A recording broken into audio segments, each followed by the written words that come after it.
Councillor. Good morning to you, Ron. Good morning, Stephen. Good morning.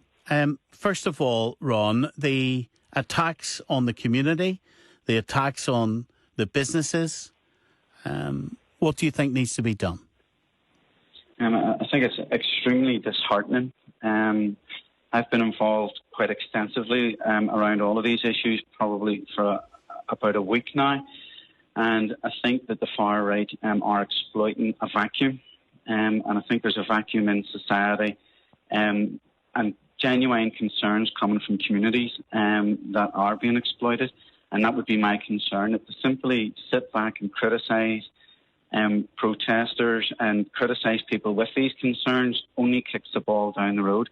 And unless the core issues are addressed, we're going to be dealing with this for years to come. Last week, we had all heard rumours that there was to be various protests in various places, and no one could confirm the rumours because no one could confirm who was organising the protests. I had been out on Saturday with a recycling club that I'm in, and coming back through Carrick, I seen the build-up of various protests. There was protests at Carrick, there was a protest at Hazelbank, protest at Yorkgate. And when I seen that they were real, I went to the local one that I knew of at Carlisle Circus, and there was hundreds of people at Carlisle Circus, and I still didn't see anyone who was organising the event or running it. So it was obvious then that people had seen the social media content, and it was obvious to me that the people who had turned up, something about immigration and concerns about immigration had resonated with them.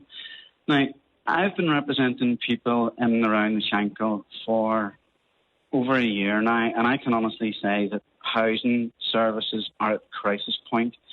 I've spoken with housing advisors and the difficulties that they face every single day.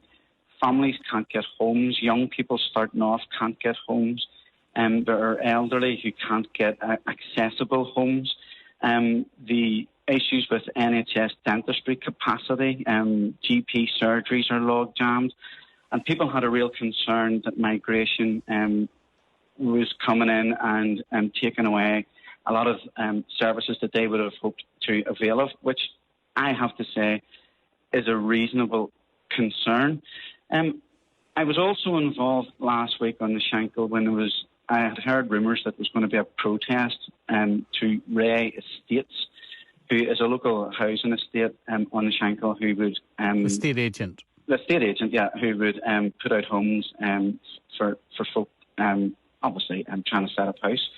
And there was a protest to his property from local people who felt that locals were being bypassed for migrants coming in. I don't know the truth of that. But what I do know is that I also took representation from the people who went to protest outside his property, and I took representation from him who came to me with concerns as well. And he said there was over 200 people had turned up at his door. Now, these are real issues. Now, what I would say is where it all falls down, and this is why I accuse the far right of exploiting the situation and creating a vacuum. People thought there was and came out because they wanted to highlight an issue with migration and its impact on the communities. But what the protest was actually advertised for at City Hall, and I never got there, was a march against Islam and then a march against the Islamic Centre.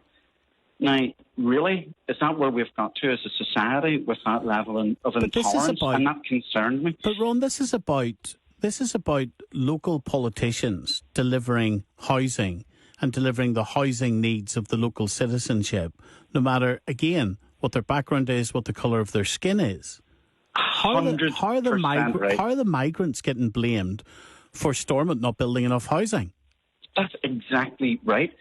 I mean, I had the surreal situation even yesterday when I called over to the burnt-out grocers, and the smell of the embers is still in my nose now, and I went straight from there to a vigil on the Shankill for the 3 kids that were killed in England.